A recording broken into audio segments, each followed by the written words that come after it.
ഈ ഒരു ക്വസ്റ്റ്യൻ നോക്കാം.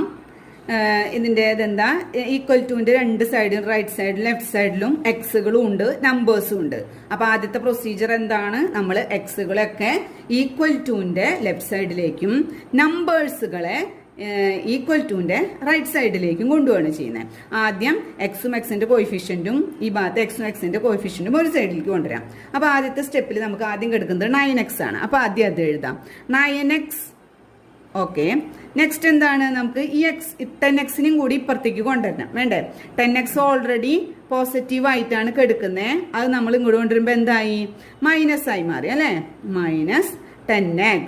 Okay, equal to, next equal to കഴിഞ്ഞാൽ ഏതെഴുതണം, ഈക്വൽ ടു കഴിഞ്ഞിട്ട് കിടക്കുന്ന നമ്പർ ഏതാണോ അത്. ഈക്വൽ ടു കഴിഞ്ഞിട്ട് ഇവിടെ കിടക്കുന്നത് 3 ആണ്, 3ന്റെ കൂടെ ഒരു മൈനസ് ഉണ്ട്, ആ മൈനസും കൂടി ചേർത്ത് എഴുതി -3. ഓക്കെ, മറ്റേ നമ്പറും കൂടി നമുക്ക് ഇപ്പുറത്തേക്ക് കൊണ്ടുവരാം. അത് കിടക്കുന്നത് -7 എന്നാണ്. മൈനസ് ഈക്വൽ ടുന്റെ ഇപ്പുറത്ത് വരുമ്പോൾ എന്തായി, പ്ലസ് ആയി, +7. ഓക്കെ, ഇനി 9xൽ നിന്ന് 10x പോകുമ്പോൾ നമുക്ക് എത്രയാണ് കിട്ടുക, അതായത് 10 ചെറുതിൽ നിന്ന് വലുത് മൈനസ് ചെയ്യാൻ പറ്റില്ല, അപ്പോൾ വലുതിൽ നിന്ന് ചെറുത് മൈനസ് ചെയ്യാം. 10ൽ നിന്ന് 9 പോയാൽ 1x, ഒരു എക്സ് കിട്ടും. 1 മാത്രമല്ല 1x. സൈൻ ഏതിടണം, വലുതിൻ്റെ ഇടണം. അപ്പോൾ -1x ഈക്വൽ ടു -3ൽ നിന്ന് 7, അതായത് രണ്ടും വ്യത്യസ്ത സൈനാണ്. നോക്കിയാൽ ഒരെണ്ണം -3, ഒരെണ്ണം +7. സെപ്പറേറ്റ് സൈൻ ആണെങ്കിൽ എന്ത് ചെയ്യണം, അവരെ ഡിഫറൻസ് കണ്ട് വലുതിന്റെ സൈൻ ഇടണം. ഡിഫറൻസ് കാണാം, വലുതിന്റെ സൈൻ ഇടാം. അതായത് ഡിഫറൻസ് കാണാന്ന് വെച്ചാൽ മൈനസ് ചെയ്യാം. 7ൽ നിന്ന് 3 മൈനസ് ചെയ്ത് എത്ര കിട്ടാ, 4.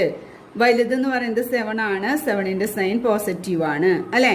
അപ്പൊ എന്താ, -1x ഈക്വൽ ടു 4. നമുക്ക് എക്സിന്റെ വാല്യൂ ആണ് കാണേണ്ടത്. എക്സ് ഇത് നെഗറ്റീവ് എക്സ് ആയിട്ടാണ് കിടക്കണേ അല്ലെ. 1 എന്നുള്ളതിന് നമുക്ക് 1 ഇട്ടില്ലെങ്കിലും നമുക്ക് കുഴപ്പമില്ല, ഒരു എക്സ് എന്നറിയാം. അപ്പൊ എന്താ, എക്സ് ഈക്വൽ ടു എന്താണ്, നമുക്ക് എന്ത് ചെയ്യാം, 4. ഇവിടെ ഇൻറ്റു ആണ്, 1x ഇൻറ്റു ആണ്. അപ്പോൾ ഇവിടെ കൊണ്ടുപോയിട്ട് -1 ഈക്വൽ ടു -4.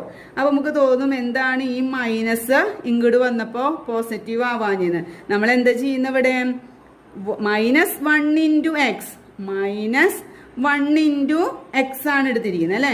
അപ്പൊ എക്സ് ഇവിടെ നിർത്തിയിട്ട് നമ്മൾ എന്താ ചെയ്യുന്നത്, -1 ഡിവൈഡ് ചെയ്യണം ഇതിനെ. ഇൻറ്റു എന്നുള്ളത് ഇവിടെ കൊണ്ടുപോയി ഡിവൈഡ് ചെയ്തു, അപ്പൊ നമുക്കത് -4 ആയി.